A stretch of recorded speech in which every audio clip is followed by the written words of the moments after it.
So good morning 8th standard students. This is the third video of the lesson Coming Home to Delhi, which is written by Madhur Jafri, and we have seen about the story, that how the story is. This is like personal essay, and the narrator has written so many points so clearly that we are also feeling that we are also traveling with the narrator, right? All the informations are given, like how she was traveling, what she was able to see, okay, what she was able to hear, right? So this is a very good story, I can say, and we are able to learn so many points here, that how we should write narrative story. Now talking about Delhi. Delhi, a witness to cultural amalgamation. What is the meaning of cultural amalgamation? Meaning so many different religion people are living together, but the culture also is mixed. Okay. So Delhi is her hometown and the home of her ancestor too. Whom? Writer. She sees Delhi as India's capital city.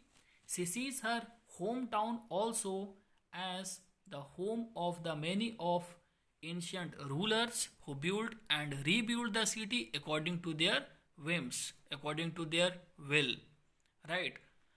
So this used to happen, children, that whenever the person is thinking about the place from where the person is belonging, he used to talk about some political history also about that place, because the one used to feel proud, I can say, if the person is knowing the history of the place from where the person is belonging. She mentions the Mughal who tried to recreate their homeland by carving marble canals that passed through their palaces and introducing their own varieties of food and tea. So here narrator is talking about Mughals, that they were missing their homeland, nothing they can do with the weather, and they did so many changes in their food item. But then also they used marble canals and so many things, like how uh, decorating their palaces. So these all things they tried, and these all things created a new thing to be followed by the peoples. She writes with warmth as she describes her childhood in a big family with her grandfather as the head, and depict all little things that caught her attention as a child. So she used to live in a joint family, right, where so many people used to be there, and generally the grandfather used to be the head, okay. And she is saying that how she was enjoying in the family. So generally what used to happen, children used to have a lot of fun when there are so many childrens, okay. So in the joint family what used to happen generally, that there are many children, so the children used to enjoy a lot in the joint family, and here the same thing is experienced by the narrator. See children, one more thing here I want to say, that never we are separated from our family member or anyone who is our relative, right? But because of maybe the work, job, and because of so many other reasons can be there, the peoples used to live at distance. But that is not the meaning that the peoples are not loving their family. For example, after studying your 12th standard from the school, okay, maybe you will go out for your higher studies. So that time you are leaving your home and you are staying away. Why you are leaving your parents, why you are leaving your relatives, your own home? The reason is for your bright future, okay. So never ever think that those who are living away from the family, they are not good peoples. No, they can be good peoples, they can be the best people of the world, right? So living in joint family is also a good experience, but living away from the joint family is also not bad, right? The one should have affection and feeling for everyone. Then we can talk about the second last and last paragraph here. The tall man sat in the front seat. Okay, on their lap sat the 10 to 12 old holding the baskets and pots that could not be stuffed into the trunk. So in this paragraph it is explained that how the peoples were sitting. 30 peoples were sitting in two cars, right? So first the tall were sitting in the front seat and on their laps the children were sitting. Once we reached the garden of the Qutub Minar, the children would rush to climb the sandstone tower while the picnic was laid out on a large cotton sheet. Once we saw all the food laid out, we would thunder down the hundred of steps, jostling and competing to get there first. So children are having their own race that who will come first. Okay, and children are enjoying this experience a lot. So you can also remember the moment when you visited somewhere with your family members, okay, where the children were simply running, they were having their own race competition, right? The foods and places of my childhood can still be found in Delhi. And this line is very emotional and touching line, which is saying that the food and places of my childhood is still present in Delhi. Okay, so my childhood is the memory of Delhi also. So here I can say that Delhi is used as personification, personified here. The feeling is given to Delhi. Morning still starts in a haze. Haze means we cannot see clearly. Completely smoke like is there. A familiar smoke sent skywards by millions of stoves and cookers. In those early hours, potatoes and peas are combined with ginger, turmeric and green chilies. Chapatis are cooked over hot fire, buttered and stocked with the vegetables and a piece of mango pickle in a tiffin carrier to be carried by many people on their way to schools and offices, just as I did on my way to school in Delhi. So here the narrator is explaining that how she was getting the lunch and pickle was must there in the tiffin. Okay, so how the chapati she was getting, how it was buttered and all these vegetables, it is explained there.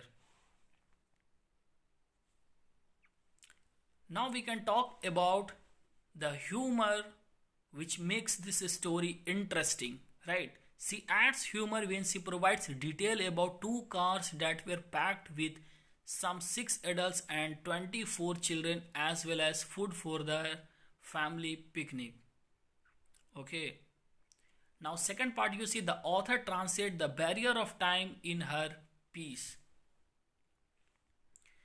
What is the meaning of barrier of time? Barrier of time means uh, you are imagining your own childhood and you are thinking that yes, my childhood is still with Delhi. So that I can say. And the next one is the city both old and new comes alive with her references to the Delhi of the historical past, to the Delhi of her childhood, right down to the time of writing when she comments on the continuity of a simple habit like taking the same lunch of chapatis and a piece potato side dish with mango pickle in tiffin. So she is saying that like even today she used to carry the tiffin and these things are present, and she is explaining that time barrier is not there and her childhood memory is with Delhi, right? So this is like if I am having my photograph, I have missed my photograph, so my photograph is with someone, okay, with whom? Maybe the person who has clicked the photograph, the photographer. So here the personification is used and one sentiment is expressed that Delhi is also alive for the narrator. And now some more heritage we can see, children, which are very famous in Delhi. Like you can see Purana Kila, Pragati Maidan, then Nizamuddin Dargah, then Jamali Kamli Mosque and Tomb, National Museum, Indira Gandhi Memorial Museum. So if you will visit Indira Gandhi Memorial Museum, you will find out that all the newspapers cutting, okay, in which the news headline was about Indira Gandhi and how she worked. Every information you can find out in the this museum. Okay. National Gallery of Modern Art, the National Zoological Park, Mehrauli Archaeological Park, and Koshishar. Tughlaqabad Fort. And why this picture I have used here?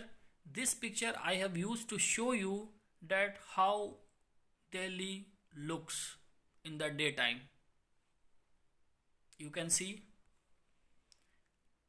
and now you can see the same picture, that how it is looking during night time, and how Delhi is looking if you are on helicopter or aeroplane, and from there you are clicking the picture.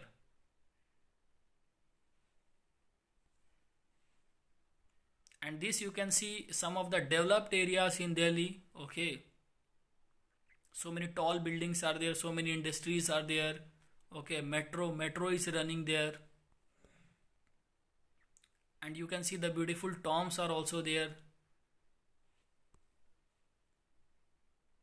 This again the lotus temple, right? How beautiful the lotus temple is looking now in this picture, you can see. And this is the industrial area in Delhi.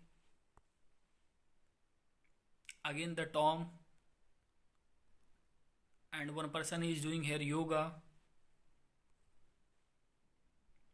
And this is the beautiful picture, I can say, that so many birds are flying, and the fort is present.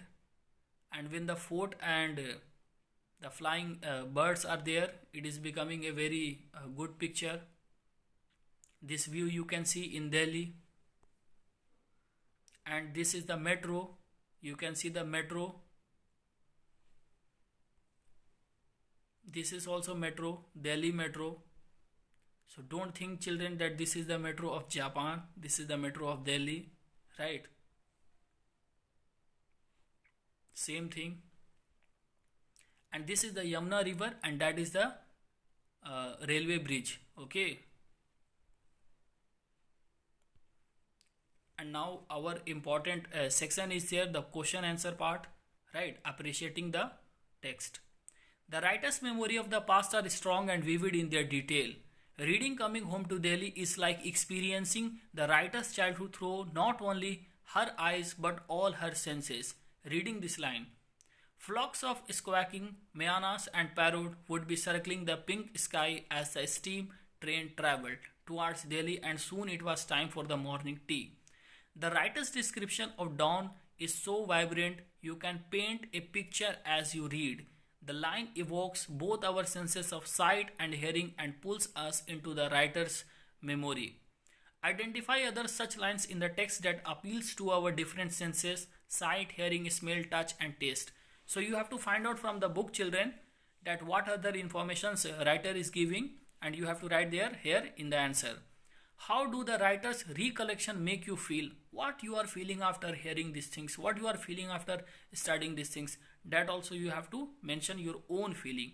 Can you recollect any memories that are as vivid? So are you able to remember your own memory? Okay, from you have visited any place many years ago, and everything you are able to explain so clearly that I can even imagine that how you visited, right? So thank you all, children. All the very best for your examination, and keep studying for your examination. Take the examination seriously. Okay, all the very best.